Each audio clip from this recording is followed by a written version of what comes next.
Hi everyone, I hope you had a great spring break. We're looking at week 9 now. As you can see from the schedule here, it's pretty straightforward in that we're in a pattern of doing a research log for each class and also responding to your research and writing groups research logs as well. So you'll need to on Monday, by the end of the day, respond to your research and writing groups research log 1, focusing on these two areas and using the Google Comments feature, the comments feature in Google Docs. So it's very easy to use that comment feature. If you need to know how, I have a short video tutorial there.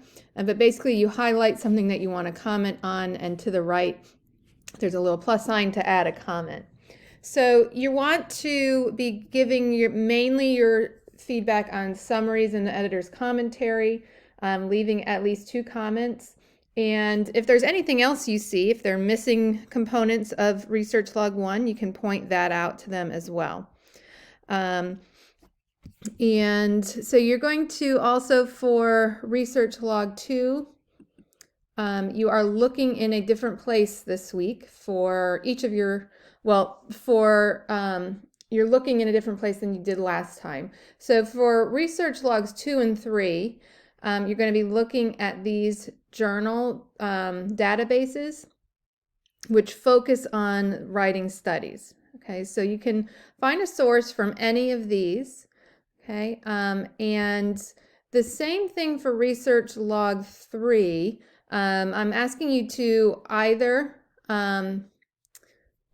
choose from a different one than you did for research log 2, or you can find an in-depth source using Google Scholar.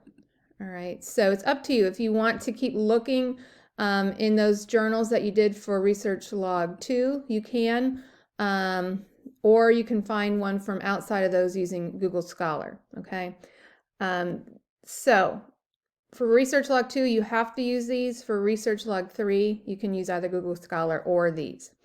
Okay, and then for research log 4, we are shifting up the genre of the type of source you will find. So for this one, you're finding a TED Talk that informs your research in some way. It should not be a TED Talk that we have already looked at in class or that's been assigned in class. You want to find something else. All right. And for each of these research logs, you need to do the peer responses, and please make sure that you are responding as fully as you can to your group members. It's really the most important thing this week is that you keep up with the pace of turning in the research logs. It can be really hard if you fall behind on the research logs to get yourself back on track. So it's crucial that you're turning those in on time so that you don't get behind in your research. So the whole point of doing the extended inquiry project is so that you are not doing your research all at once, but that are building your sources slowly and using each source to kind of find the next one. So please keep up with the schedule that I've set out for you so that you're able to accomplish that. You also have the studio composing processes due on Friday, and most students really enjoy this studio and find that it relieves a lot of pressure that they have often felt about getting started on writing anything. So this is a studio that most of them enjoy. Please let me know if you have any questions, and I look forward to seeing all the different kinds of sources that you all find this week.